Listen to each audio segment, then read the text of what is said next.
dari Injil Lukas pasal 14 ayat 25 hingga ayat 27. Kemudian kita lanjutkan dengan ayat yang ke-33. Saya mau membacakan untuk kita dari Injil Lukas pasal yang ke-14 ayat 25 mulai. Pada suatu kali banyak orang berduyun-duyun mengikuti Yesus dalam perjalanannya.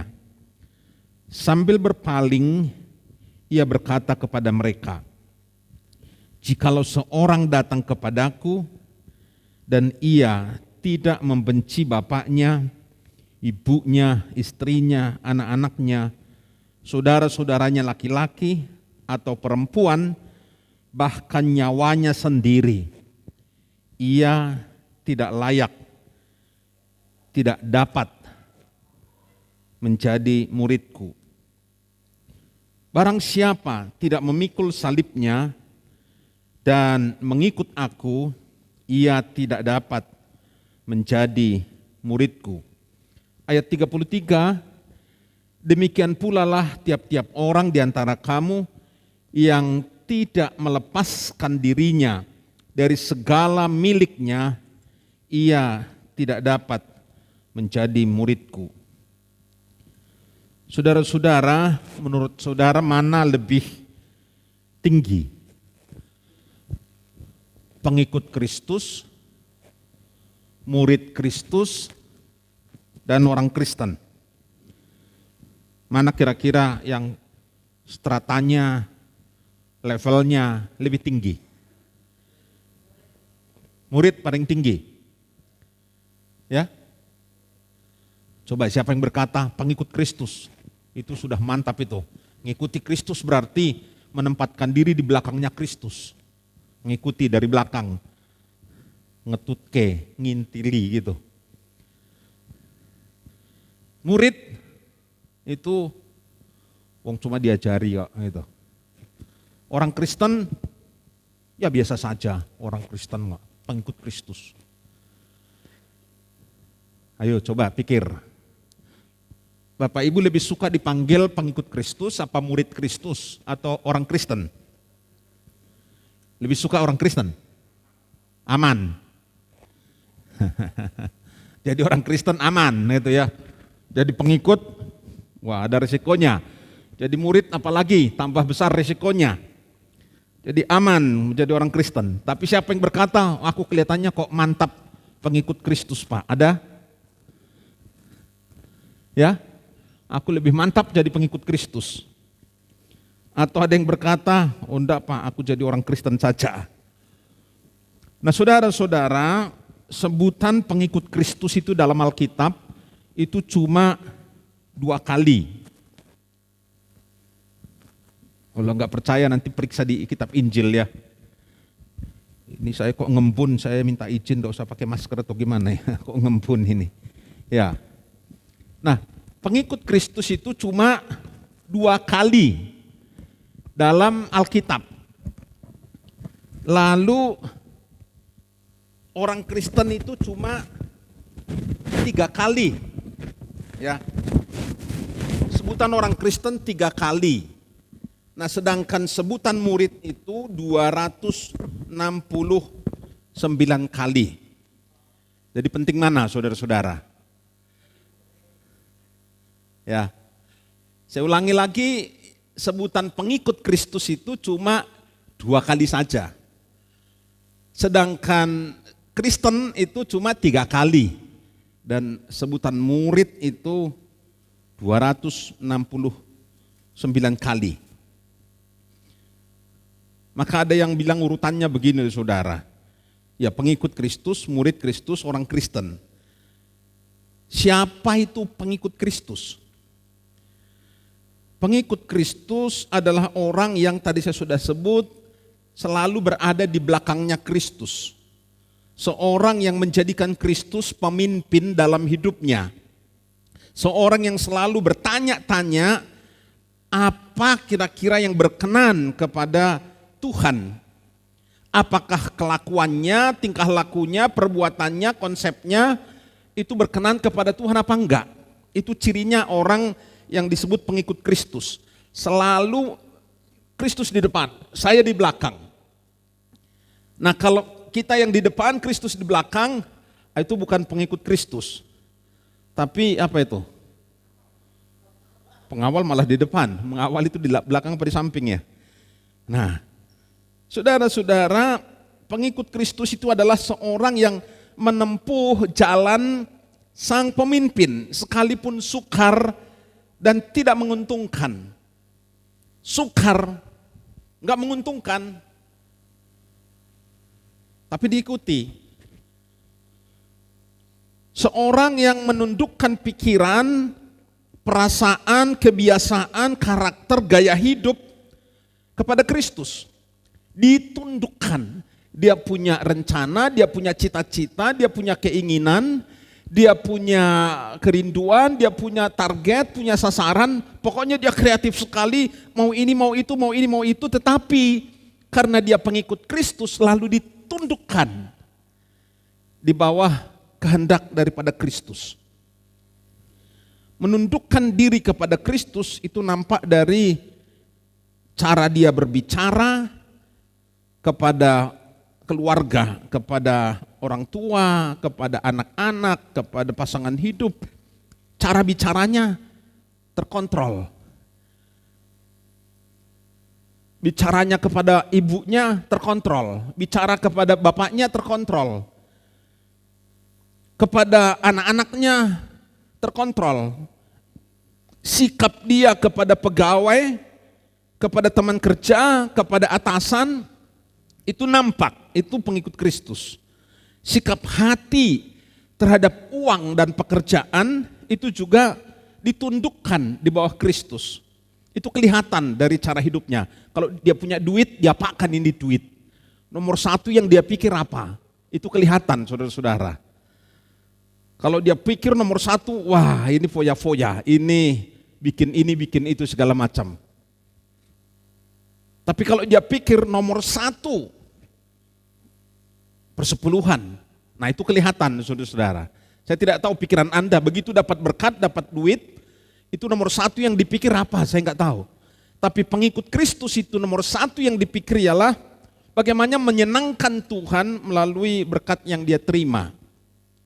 Juga sikap terhadap orang yang membutuhkan. Kalau ada orang membutuhkan, sikap kita bagaimana? Orang ini peminta-minta, mental miskin, mental pengemis, tidak bagus itu. Cuma begitu atau kita bantu. Tentang pekerjaan Tuhan, sikap kita bagaimana? Kalau pekerjaan Tuhan entah di jemaat lokal kita atau di misi atau di tempat lain, Tuhan berkata, sediakan untuk pekerjaanku, sikap hati kita bagaimana? Cara menghadapi godaan itu bagaimana? Nah, itu kelihatan apakah orang itu pengikut Kristus atau tidak. Nah, sejauh ini Anda pengikut Kristus apa bukan? Halo? Terus diem. Belum apa-apa, penjelasan Bapak kok sudah begitu. Belum yang lain gitu ya. Nah itu tingkatannya seperti itu. Lalu tingkatan kedua setelah pengikut barulah kemudian murid. Nah tapi saya mau menjelaskan terlebih dahulu tingkatan ketiga itu siapa saudara-saudara sebelum kita nanti menjelaskan lebih jauh tentang kedua. Pengikut Kristus itu siapa saudara-saudara atau orang Kristen siapa? Atau kita lanjut saja supaya urut, betul ya, urut. Mulai dari tingkat pertama, level pertama, yaitu pengikut Kristus, lanjut menjadi murid. Level keduanya, kelas keduanya itu loh saudara, tingkatannya itu. Dari pengikut menjadi murid. Dari murid barulah nanti menjadi orang Kristen. Nah tadi pikirnya orang Kristennya itu simpel, gampang kelihatannya, pilihannya lebih mudah sekilas dalam kesan. Tapi kalau kita melihat saudara-saudara penjelasan tentang orang Kristen itu ternyata masih lebih berat, lebih sulit, lebih tinggi dibanding pengikut Kristus dan murid Kristus. Pengikut Kristus tadi saya sudah jelaskan, sekarang murid Kristus itu siapa? Nah, murid Kristus itu adalah siswa atau pelajar. Ya, dalam terjemahan bahasa Jawa itu pakai istilah siswa. Siswanya Kristus, betul-betul siswa. Walaupun kita sudah tua, kita nggak dipanggil mahasiswa di dalam kekristenan. Dalam kekristenan itu nggak ada mahasiswa, adanya cuma siswa. Tema kita matetes, murid itu matetes. Bahasa Yunani itu. Mungkin ada yang pikir apa tuh Pak? Matetes. Matetes itu ialah siswa, pelajar. Maka di dalam gereja itu kegiatannya ya belajar mengajar. Tradisi gereja Jawa, pendeta itu disebut pamulang. Pamulang itu berarti ya yang mengajar. Jemaatnya sinau gitu ya.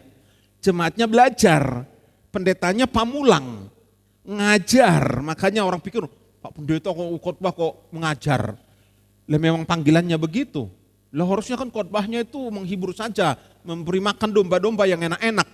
Nggak bisa begitu, karena pamulang itu berarti menjalankan tugas sebagai guru, sebagai pengajar. Karena memang orang Kristen itu murid. Dan tadi disebut 269 kali sebutan itu saudara-saudara. Apa itu matetes juga? Murid itulah orang yang magang. Tahu ya magang ya? Kalau magang itu berarti hadir di situ, bekerja di situ, gajinya nggak seberapa gitu kan. Orang magang nggak tahu digaji malah atau enggak. Pak Pujo kalau ada magang dikasih juga ya. Nah tapi kan enggak sebanding dengan pegawai yang sudah tetap. Magang, kerjakan tugas, penghargaan tidak seberapa. Apalagi arti matetes? Matetes itu berarti orang yang punya relasi, punya ikatan, persekutuan yang intim dengan sang guru. Jadi ada ikatan, ada fellowship, ada persekutuan, ada hubungan, relasi antara kita dengan guru kita, yaitu Yesus Kristus. Apalagi artinya matetes? Matetes ialah orang yang mengalami pembentukan kognisi, konasi atau afeksi dan konasi atau psikomotorik. Itu dalam dunia pendidikan ini. Kognisi itu apa? Kognisi itu berarti pikiran, pengetahuan, pemahaman, wawasan. Jadi menjadi orang Kristen, datang kebaktian, pikirannya dibukakan, ya, tercerahkan. Jadi begitu ngomong tercerahkan, oh gitu tuh ternyata maksudnya. Nah itu berarti paham, mudeng gitu loh. Makanya saya sering kali tanya, mudeng apa mubeng? Saudara kalau saya khotbah, mudeng apa mubeng? Banyak yang mubeng. Pendeta senior khotbah di sini beberapa mudeng, beberapa mubeng. Ngomong apa tuh Pak Pendeta tua itu katanya gitu ya. Karena kognisinya enggak tersentuh. Nah kognisi adalah ngerti, dong gitu loh saudara, ngeh gitu, itu kognisi. Oh ngerti aku, agak dong aku, ngeh, oh itu tuh maksudnya, paham aku gitu. Lalu afeksi apa? Afeksi itu ialah emosinya, penghayatannya kena. Saya kasih contoh misalnya, persepuluhan, dijelasin persepuluhan itu apa. Saya nggak ulang-ulangi ya. Oh ternyata ngerti toh. Dulu mungkin diajari, oh kamu nggak kasih persepuluhan, pencuri kamu. Kalau kamu nggak kasih persepuluhan, perampok kamu. Kalau kamu kasih persepuluhan, itu ditutup pintu langit, misalnya begitu. Oh nanti kamu nggak kasih persepuluhan, dimakan ngengat itu, dimakan apa itu, belalang pelahap. Lalu ada pengkhotbah lain, ngerti aku sekarang. Karena Pak Yerus dulu cerita, itu ternyata titipan, dititipi Tuhan melalui kita. Oleh karena dia percaya kepada kita, lalu dia berkata, nak titip bawa ke rumahku, supaya ada persediaan makanan di rumahku. Dong ngerti aku, paham aku sekarang. Nah itu kognisi. Lalu afeksi itu apa? Dihayati betul, enggak cuma ngerti, enggak cuma paham, tapi dihayati. Paham, dihayati, sampai emosinya tersentuh, kemauannya terdorong, perasaannya kena. Ya. Nah kemudian konasi itu apa? Psikomotorik.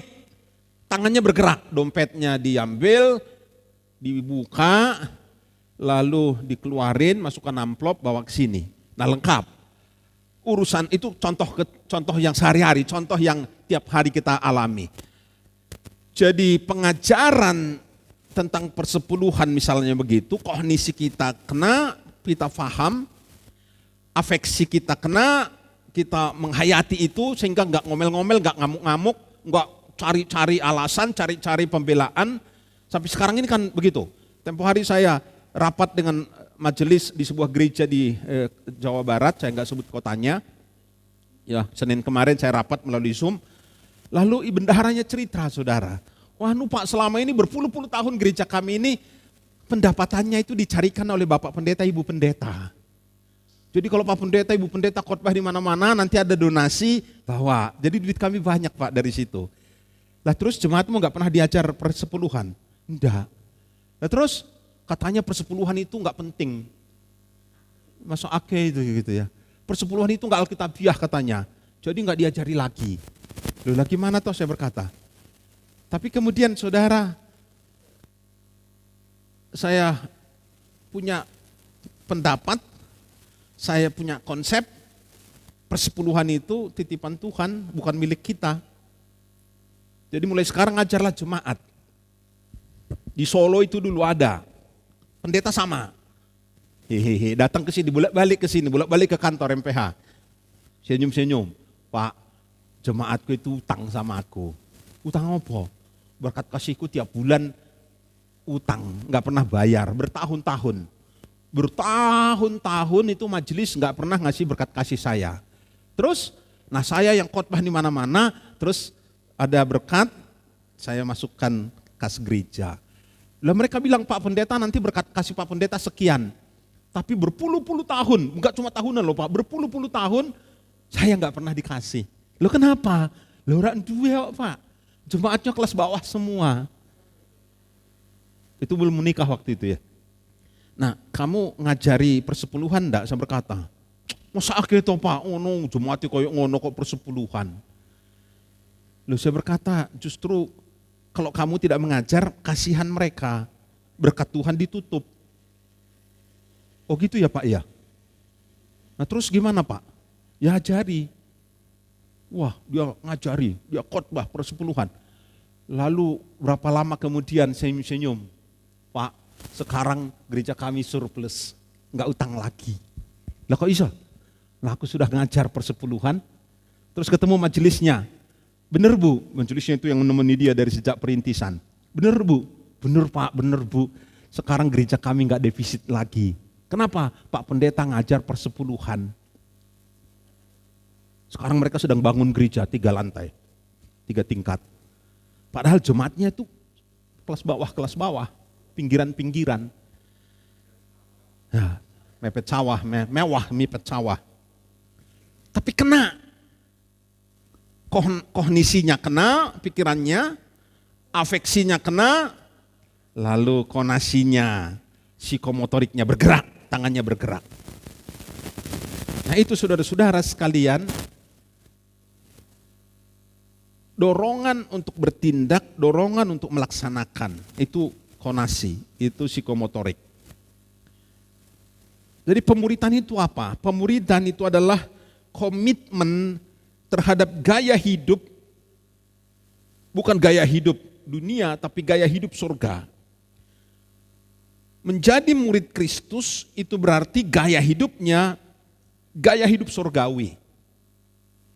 Nah pemuridan di dalam kekristenan itu vital sekali, penting sekali. Kalau kita tidak menjadi murid, maka ada persoalan.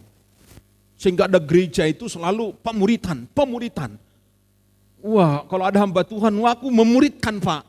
Aku menangkan orang itu sampai aku muridkan. Saya jarang pakai istilah itu di sini, pemuridan.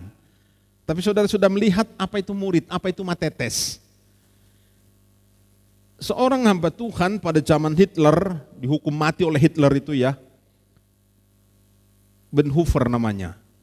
Dietrich Bonhoeffer itu, dia dikejar-kejar Hitler sampai dia lari Amerika, tapi akhirnya dia balik, dia berkata, saya tidak boleh menghindar, saya harus hadapi. Jadi dia pulang ke Jerman, lalu dia ditangkap oleh Hitler dan dihukum, suruh minum racun. Nah, dia bilang begini saudara, kekristenan tanpa pemuridan adalah kekristenan tanpa Kristus. Kekristenan tanpa pemuridan, artinya kalau sampai orang Kristennya itu, jemaatnya itu tidak sampai kepada tingkatan murid yang seperti ini, bukan sekedar kegiatan pemuridan, ada kelas begitu, enggak. Tapi gaya hidupnya, konsep-konsepnya, kehidupan sehari-harinya betul-betul matetes, betul-betul murid. Kalau sampai kekristenan enggak sampai ke situ, maka itu bukan kekristenan yang sejati. Itu adalah kekristenan tanpa Kristus. Nah, itu murid. Yang ketiga apa saudara? Barulah orang Kristen. Jadi dimulai tadi pengikut Kristus, murid Kristus. Kalau sudah lulus 2 kelas ini, baru bisa disebut sebagai orang Kristen. Selama ini kita pikir orang Kristen paling rendah, gampang. Percaya Yesus, ngaku Yesus Tuhan, terima dia masuk dalam hati, dibaptis, mulai kebaktian, itulah orang Kristen. Ternyata enggak. Orang Kristen itu justru level paling tinggi. Karena apa? Orang Kristen itu berarti milik Kristus, enggak cuma sekedar pengikut Kristus. Di Antioquia lah pertama kali mereka disebut pengikut Kristus. Lalu Kristen. Enggak. Kristen itu berarti milik, kepunyaan. Kalau milik kepunyaan ya sesukanya tah. Sebutan orang Kristen itu sebenarnya tadinya itu penghinaan, ejekan, olok-olok. Jadi orang-orang Antioquia itu di Suriah sekarang ini ya, yang hancur lebur karena perang itu tempo hari itu. Nah, disitulah mereka pertama kali disebut, orang Kristen. Itu penghinaan, ejekan, olok-olok. Karena memang orang Kristen waktu itu diejek, diolok. Kok gaya hidupnya kayak begitu ya gitu. Orang Kristen kok kelihatannya aneh, bodoh, terlalu sopan di tengah kehidupan yang sangat vulgar, yang borjuis. Masyarakat Romawi waktu itu, ya, yang menguasai yang disebut dengan Pax Romana. Pax Romana itu nilai-nilai Roma tinggi sekali. Orang kata orang Roma. Itu pax, nilai atau kebanggaan yang luar biasa. Jadi masyarakatnya di mana-mana begitu, borjuis, duniawi sekali, bersaing sana sini. Tapi orang Kristennya kemudian hidup sederhana, menunjukkan sebagai murid itu tadi, mentaati Pak Pendeta, mentaati majelis jemaat, mentaati para penatua, dan jalan hidupnya itu kok berbeda dengan dunia. Jadi orang pikir wah bodoh itu, aneh itu, terlalu sopan itu. Maka disebut, wah Kristen itu. Orang Kristen itu ialah gaya hidupnya sudah beda sama sekali. Cara menanggapi segala sesuatu beda sama sekali. Kemudian kalau dikecewakan orang itu langsung halus ngopo gereja-gereja. Gereja itu kan sukarelawan, ngapain ke situ? Aku mau ke gereja karepe, orang ke gereja karepe kok diatur-atur, kok dipaksa-paksa, kok ditegur-tegur, kok diajari. Sakarpu tuh yo. Nah, itu bukan Kristen dah. Saudara-saudara sekalian, ajaran-ajaran Kristen itu aneh. Oleh warga kota dianggap itu aneh. Ya, dianggapnya itu aneh oleh warga kota. Dikira itu, waduh orang Kristennya kok aneh-aneh ya cara hidupnya ya. Nah saudara-saudara, orangnya aneh, ajarannya aneh, kemudian mereka menganggap orang Kristen itu bodoh karena mau disuruh mengendalikan diri, mau disuruh hidup suci. Jadi hamba Tuhan berkata, kudus, pernikahan kudus, nggak boleh gonta-ganti pasangan. Karena waktu itu orang Romawi gampang sekali saudara. Begitu nikah, wah sudah nggak seneng, kamu pergi sana. Gitu aja, tidak ada surat cerai, tidak ada apa-apa, nggak ada proses. Pokoknya dia berkata, aku sudah nggak seneng kamu, sana pergi. Udah gitu aja. Tapi orang Kristennya enggak, jaga keluarga dengan baik, menata kehidupan dengan baik. Orang berkata ini, orang aneh ini, orang Kristen ini, olok-olok itu. Ya, Mereka jalani hidup kudus. Mereka disuruh kendalikan diri. Jangan mabuk, jangan cari istri lagi, jangan cari suami lagi. Hidup kudus. Orang aneh ini gitu ya. Dan mereka, orang-orang dunia itu, orang-orang sekitar mereka menganggap orang Kristen itu pemahamannya sangat membelenggu kemanusiaan. Tidak boleh bergaul pria dengan pria, dalam arti apa itu? Pergaulan yang bebas. Wanita dengan wanita. Orang dunia bebas saja itu. Mau kawin sesama enggak masalah. Sesama jenis, orang Kristennya aneh-aneh. Enggak boleh bercerai. Apa itu orang Kristen itu? Membelenggu kemanusiaan, enggak bebas itu. Itu perbudakan terhadap kemanusiaan. Loh sekarang ini tuh muncul lagi begitu. Kalau saudara lihat di YouTube ada perdebatan itu ya. Ada yang berkata itu sekarang PBB yang mana nggak ngerti. Bikin statement, musuh kemanusiaan adalah orang Kristen dan orang Islam. Katanya begitu, itu sedang beredar. Apakah betul-betul statement PBB atau apa enggak. Tapi mereka berkata, basmi Kristen, basmi Islam. Karena mereka membelenggu kemanusiaan. Karena dunia sekarang memperjuangkan boleh kawin sesama jenis.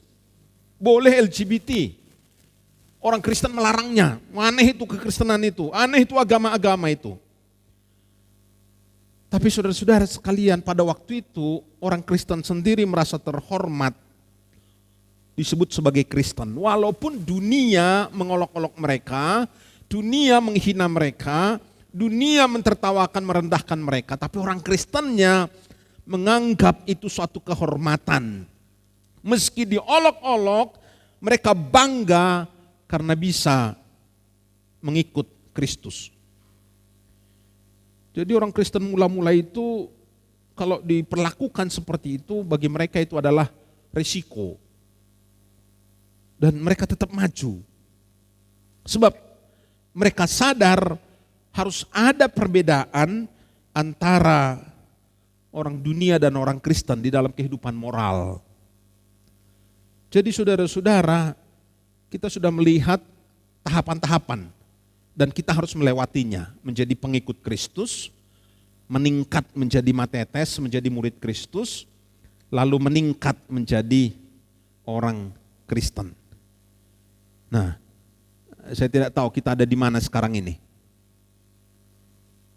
Di manakah kita ini?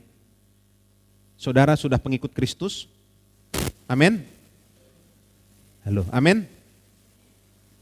Wangel Pak, pengikut Kristus itu tadi kayak gitu wangel. Atau berkata, wah aku sudah murid ternyata. Atau ada yang berkata, wah puji Tuhan Pak, ternyata aku ini sudah orang Kristen sungguhan. Amin. Kok terus diam? Sitik-sitik. Sedikit pengikut, sedikit matetes, sedikit orang Kristen. Amin. Proses Pak, proses. Sedang bertumbuh, amin. Nah itu banter gitu. Enggak apa-apa, memang begitu, enggak cuma mak des tiba-tiba, mak berdunduk ujuk-ujuk, tiba-tiba begitu, enggak. Memang proses seumur hidup. Sudah pendeta pun tetap bertumbuh, penatua tetap bertumbuh. Naik turun, kadang-kadang semangat, kadang-kadang melorot gitu ya tah. Betul ya? Itu pengalaman hidup kita. Tapi kita tahu posisi kita harusnya bagaimana saudara-saudara. Nah kemudian kita bicara inti dari tema yang kita bahas atau dari nats yang kita baca tadi. Untuk menjadi murid Kristus, menjadi baru yang kedua itu ya, menjadi yang pengikut Kristus tadi, ya kelihatannya gampang lah, percaya Yesus itu segala macam itu. Jalan hidup pelan-pelan begitu. Nah kita mau bicara untuk yang kedua, menjadi murid Kristus.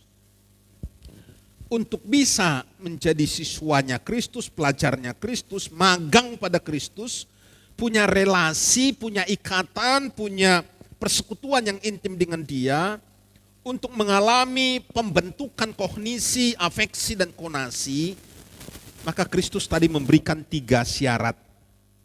supaya bisa masuk kepada tahap 2. Baru tahap 2 loh saudara, belum tahap 3. Level 2 baru tingkatan kedua itu.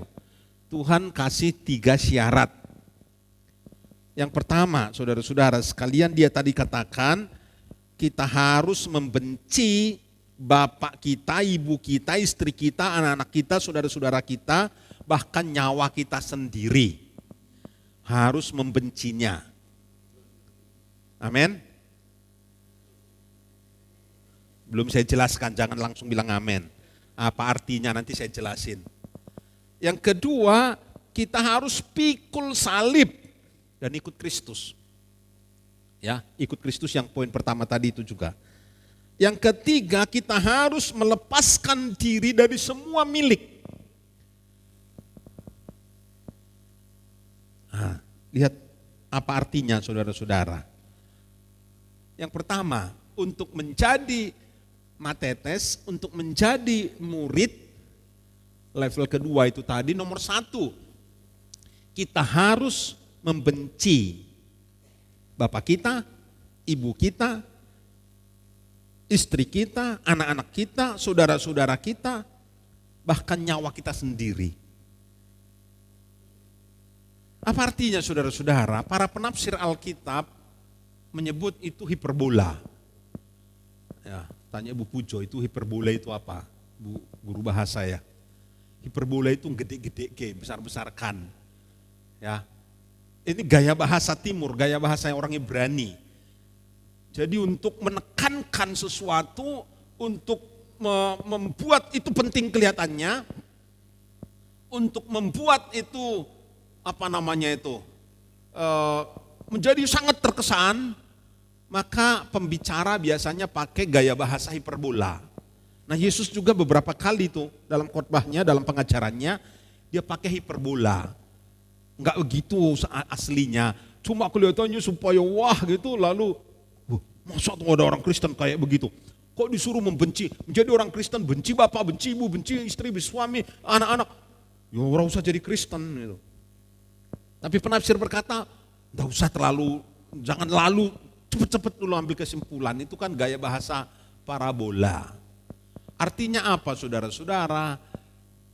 Adalah preferensi atau mendahulukan, mengutamakan, pilihan untuk mendahulukan, mengutamakan Kristus dibanding bapak, dibanding ibu, dibanding saudara-saudari, dibanding anak-anak, dibanding segala sesuatu yang ada pada kita. Mendahulukan Kristus. Barang siapa ingin menjadi matetes, barang siapa ingin menjadi murid, maka dia harus mendahulukan. Dia harus mengutamakan, memprioritaskan Kristus dibanding dirinya sendiri dan keluarganya. Maka frasa ini sekali lagi bukan secara harafiah, tetapi kiasan. Terjemahan bahasa Indonesia masa kini, ya, BIMK, bahasa Indonesia masa kini. Indonesia kita itu terjemahnya macam-macam, sesuai dengan kebutuhan, sesuai dengan pembaca, sesuai dengan pendengar. Nah, bahasa Indonesia masa kini bilang begini saudara-saudara, jikalau seorang datang kepadaku, kata Yesus, dan ia lebih mengasihi bapaknya, ibunya, istrinya, anak-anaknya, saudara-saudaranya, laki-laki, perempuan, bahkan nyawanya sendiri, ia tidak dapat menjadi muridku. Jadi cuma di situ, lebih mengasihi, lebih mengutamakan, lebih mengedepankan. Nah, coba kita lihat, kita ini lebih mengasihi siapa? Keluarga kita atau lebih mengasihi Kristus? Tuhan Yesus seolah-olah hendak mengatakan relasi yang paling primer sekalipun, ya, dengan orang-orang yang disebut itu tadi, itu kan primer itu.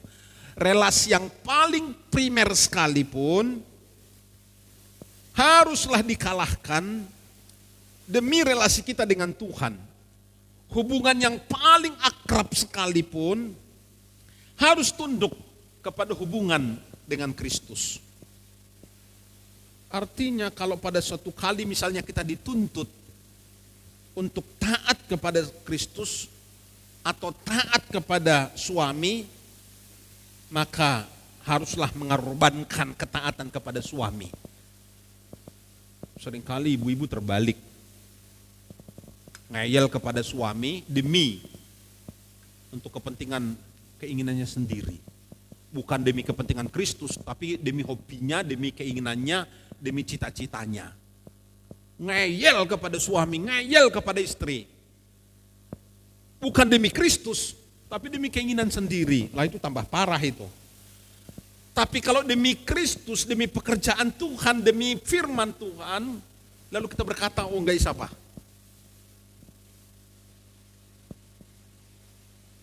Dulu beberapa kali orang tua saya begini saudara, ibu saya itu taatnya luar biasa dengan persepuluhan. Dia punya pisang, diambil nanti pertama dikasihkan pendetanya. Lalu dia punya padi, kira-kira berapa kaleng itu, 1/10 dibawa ke pastori. Nah bapak saya itu enggak terlalu cocok sama pendetanya. Jadi sering kali itu terus ngomel, kok iki ngopo, jadi saya kecil itu sering kali lihat bapak saya itu ngece-ngece ibu saya. Karena ibu saya taatnya luar biasa. Bapak saya rodok sedikit. Mungkin di sini juga sama ya. Bapak-bapak rodok PCT, ibu-ibu yang taat. Amin.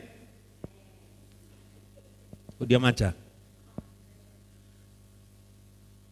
Tapi ibu saya enggak urusan. Walaupun bapak saya ngece-ngece, ndak ngamuk sih, cuma ngece-ngece ngopo pendeta koyo ngono kok perhatikan ngono ta, ya ta. Dia gak urusan. Dia angkat itu berasnya, dia bawa ke pastori. Itu contoh kecil. Preferensi mendahulukan Kristus dibanding mendahulukan suaminya. Suaminya berkata, "Ora usah." Tapi ibu saya berkata, "Enggak bisa, itu ketaatan bukan kepada pendetanya, ketaatan saya kepada Kristus." Kalau pada suatu kali kita dituntut untuk taat kepada Kristus melebihi kepada orang tua kita, kita harus rela mengorbankan ketaatan kepada orang tua. Banyak orang, terutama anak-anak muda, saudara-saudara, seringkali diperhadapkan harus memilih Kristus atau memilih keluarga. Dan orang Kristen yang mau jadi murid itu dia harus punya sikap. Berkata, yo itu tuh Pak, ya pakai hikmat tuh Pak. Iya pakai hikmat, diaturlah, jangan nyakiti. Tetap jangan ngeyel, jangan bantah, jangan, tapi pakai cara. Sampai Kristus tidak dikecewakan, orang tua juga tidak dikecewakan, suami tidak dikecewakan. Jangan katakan, "Oi sopo, aku milik Kristus." Dan kayak gitu, yang suaminya bilang gitu ya, tah? Enggak begitu loh saudara-saudara, tetap ada hormat, tetap ada rasa sungkan. Bukan terus demi Kristus saya bantah kamu gitu, enggak begitu loh saudara. Tetap ada cara. Saudara-saudara sekalian, ada cerita sebenarnya tapi saya lewati itu ya. Saya hanya mau tekankan bahwa kalau kita jadikan Kristus nomor 1 ya, maka itu lewatkan aja ceritanya Charles Spurgeon itu, agak panjang itu, nanti lain kali. Coba nomor 1 itu, Rade, next ya. Kalau kita jadikan Kristus nomor 1 lalu kita nolnya di belakang, itu kalau nolnya ditambahi nilainya makin turun apa makin naik? Makin naik tah? Kristus nolnya cuma 3, cuma 1000. Tapi kalau kita tambahi diri kita 0 lagi, 3 lagi menjadi 1 juta tah? Tambahi lagi menjadi 1 miliar. Tambahin 0 terus ora apa-apa. Enak. Tapi coba saudara taruh Kristus itu di belakang. Tambahin 0 naik apa turun? 01 001 0001 tambahin tambah hono nolmu rapopo kata Tuhan. Nolnya itu diri kita itu loh, ego kita, kepentingan kita, keakuan kita, cita-cita kita, pikiran-pikiran kita, itu 0 semua itu. Kenapa itu? Ya. Itu akan membuat kita lebih rendah nilainya. Jadi belajarlah jadikan Kristus nomor satu. Berikutnya saudara, apa artinya? Ialah lebih mengasihi Kristus dibanding diri sendiri. Itu nomor 2 tadi. Agar kita bisa menjadi Kristus, kita harus pikul salib, ikut Tuhan. Banyak orang yang mengartikan salib itu sebagai beban. Kalau dia nggak cocok, diomongin orang hatinya nggak cocok, wah aku pikul salib. Itu bukan salib. Karena orang pikir begitu. Dia kesalahan apa, berbuat salah apa, dia bilang aku sedang pikul salib. Itu bukan salib. Kowe golek perkara dhewe. Hubungan yang retak karena suka berantem, itu bukan salib. Cerewetmu itu. Kan banyak orang gitu kan, cerewetnya wabe diurusi. Suaminya jengkel, dibentak, dinengke wae, ora dikei duit. Itu bukan salib. Gue perkara dhewe kowe iki. Ada yang berpikir saudara-saudara pertengkaran suami istri, pertengkaran dengan orang tua, dengan anak, pekerjaan yang tidak dihargai, penyakit fisik, penderitaan, kemiskinan. Dipikirnya itu salib, itu bukan salib. Salib Kristus adalah lambang penderitaan, kehinaan, ejekan, penolakan, penyengkalan diri, dan kematian terhadap diri sendiri. Itu salib. Nah, makna salib itu apa saudara-saudara? Memikul salib itu berarti berhenti menyenangkan diri sendiri. Tidur pagi-pagi enak itu. Bangun tidur lari pagi nggak ke gereja enak itu. Siapa yang disenangkan? Diri sendiri, ego kita, keinginan kita. Sudah capek pulang kerja disuruh ikut KTM tengah minggu hari Rabu. Lah ngopo kerja seharian kongkon ngono meneh ngrungokke orang ngomong. Sing diomongke ngono-ngono wae. Itu menyenangkan diri sendiri. Jadi yang datang udah capek gitu masih ngrungokke masih mentelang. Ayo ngomong apa? Sik aku ngantuk-ngantuk. Aku salib itu. Ya. Bersedia dan rela menderita karena melakukan kehendak Tuhan. Itulah salib. Siap mati terhadap ambisi duniawi dan mengarahkan kepada keinginan Tuhan. Nah itu salib. Aku maunya sekolah yang ini kok. Tuhan berkata enggak, kamu ke sekolah ke sini. Oh ya wis. Lah hatimu piye? Ya sakjane ya piye. Lah terus lah manut Tuhan kok. Lho ngertine manut Tuhan piye to? Ampun. Bersedia taat kepada Tuhan dalam urusan segala hal. Berserah kepada Tuhan. Berserah pasrah. Dunek-unek ke wong ora bales. Ayo bales. Kowe kan duwe kok to. Ora. Napa kongkon meneng? Sapa sing ngongkon? Tuhan. Nah kuwi salib. Menyerahkan harapan, impian, harta benda, bahkan mungkin nyawa sendiri kepada Kristus. Nah itulah salib.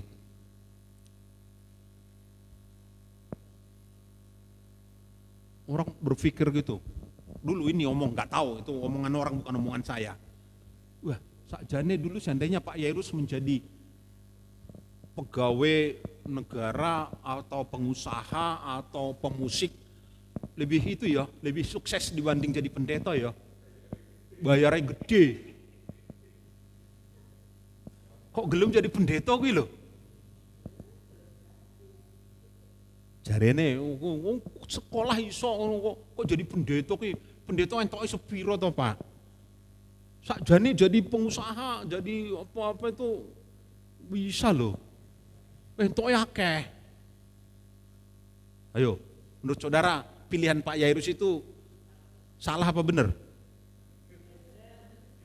Oh jadi pendeta orang genah kok. Omongannya ora iso gua. Apa genah Pak Yairus jadi pendeta? Ora genah kok.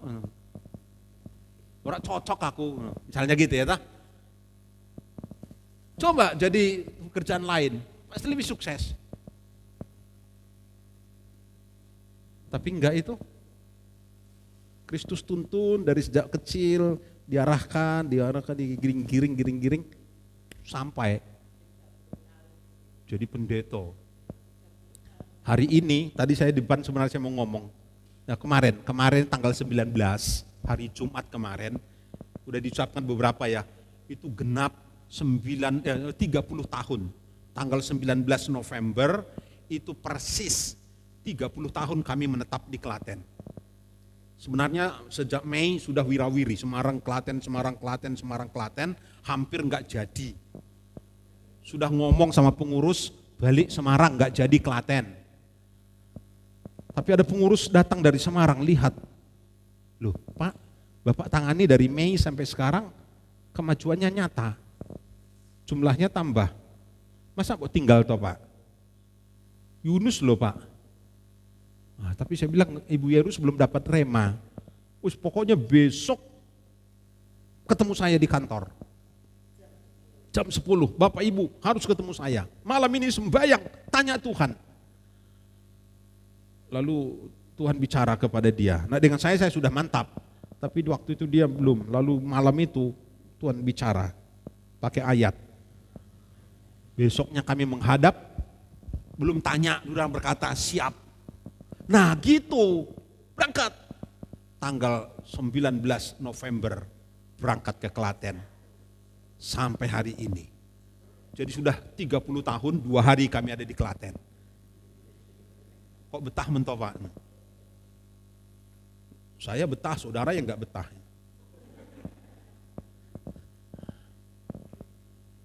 Tapi saudara-saudara menyerahkan hidup, menyerahkan harapan, impian, bahkan nyawa, itulah murid. Memikul salib. Jika kita belum sampai kepada tahap ini, saudara-saudara, jangan bicara soal murid. Aku murid Kristus, aku muridnya Pak Yairus, burung. Jangan ngaku-ngaku muridnya Pak Yairus.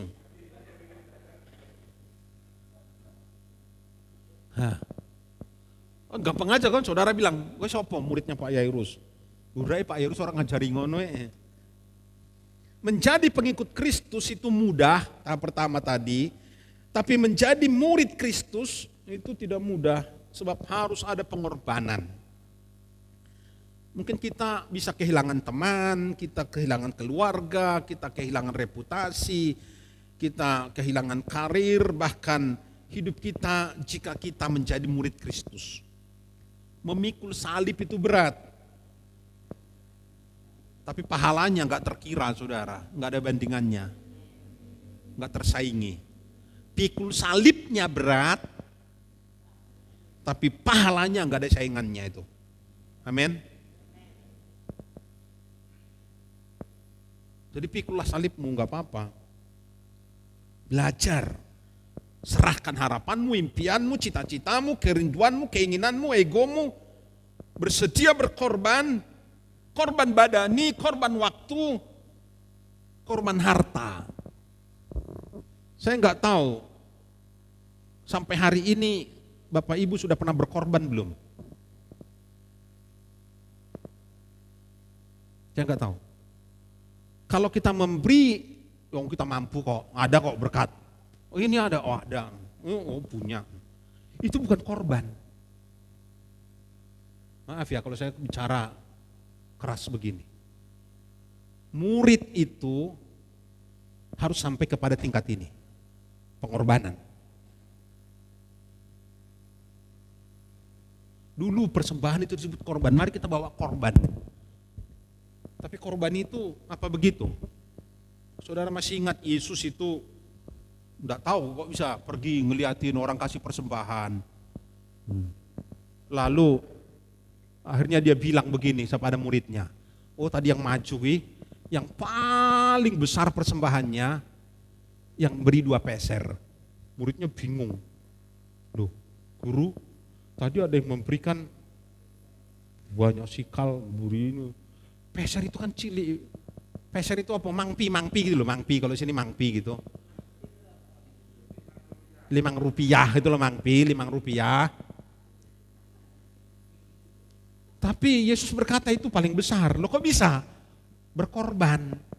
Karena itu dia nanti mau pulang beli makanan. Tapi karena dia persembahkan tidak jadi makan. Dulu di Semarang saya sudah pernah cerita itu ada anak muda, saking pinginnya kebaktian. Dia jalan kaki berapa kilo itu dari rumahnya. Ngos-ngosan sampai gereja, nyalami saya, ampun ya ketulungan, keringetan. Loh kamu kenapa jalan? Itu kan dilewati angkot. Saya berkata, dari rumahmu ke sini kan angkotnya banyak sekali. Enggak Pak, duit saya cuma 100 rupiah. Terus, kalau saya naik angkot, saya nggak bisa kasih persembahan. Jadi lebih baik saya jalan, saya bisa kasih persembahan 100 rupiah. Nah saya mau tanya Bapak Ibu, selama jadi orang Kristen, Bapak Ibu sudah pernah berkorban belum? Ini pertanyaan serius ini. Kalau cuma sekedar ala kadarnya itu pengikut aja itu, belum murid itu. Matetes itu, murid itu, dia rela sampai ke situ. Seperti janda miskin itu, seperti janda Sarpat. Kemudian saudara-saudara, yang ketiga, syaratnya apa? Haruslah lebih mengasihi Kristus dibanding siapapun. Untuk bisa menjadi murid Kristus dikatakan tadi melepaskan diri dari segala miliknya. Melepaskan diri dari segala milik itu artinya apa? Memisahkan diri dari sesuatu. Artinya segala yang kita miliki haruslah diserahkan untuk melayani Kristus, untuk berada di bawah tuntunannya. Ini berarti bahwa ibu sekalian bahwa Anda harus bersedia meninggalkan apapun bila Kristus meminta Anda untuk meninggalkan.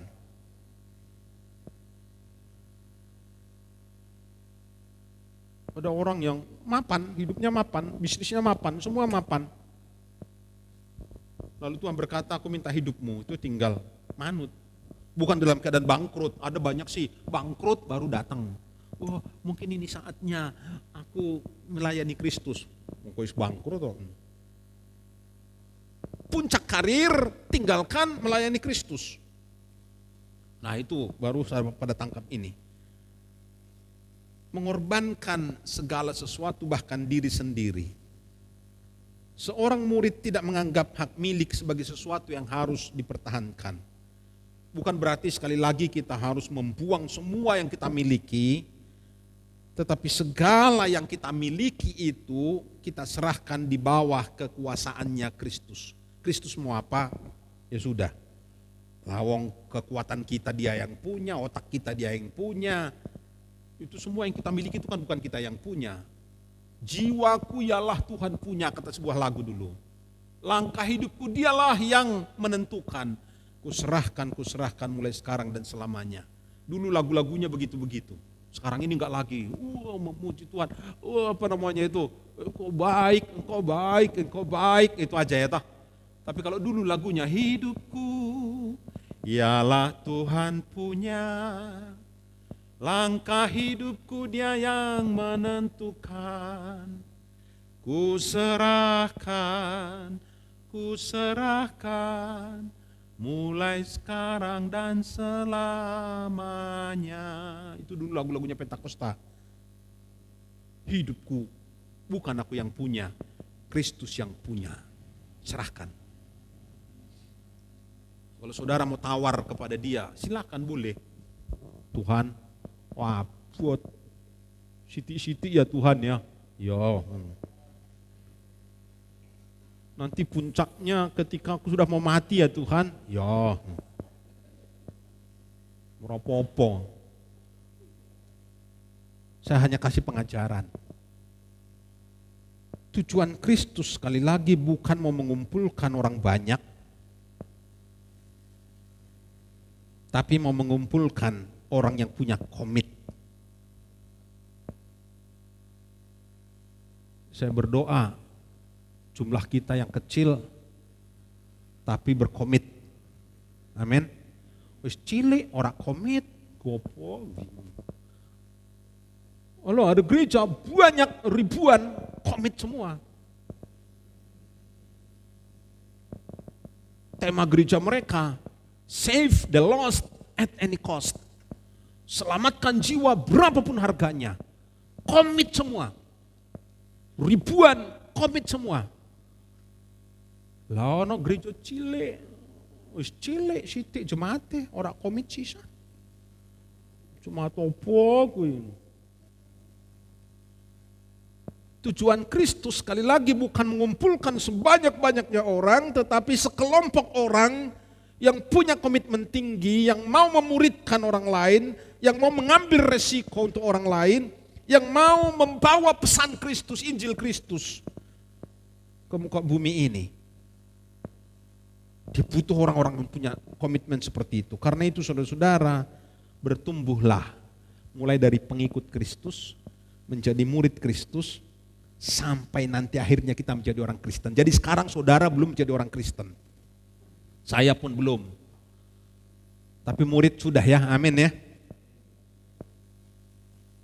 Pelayanan yang tidak membayar harga apapun, tidak akan memiliki apapun dan tidak akan menerima upah apapun saat kita jumpa dengan juru selamat. Sekali lagi saya ulangi. Pelayanan kehidupan Kristiani yang tidak membayar harga apapun, tidak akan dapat apapun, tidak akan dapat upah apapun saat jumpa dengan juru selamat.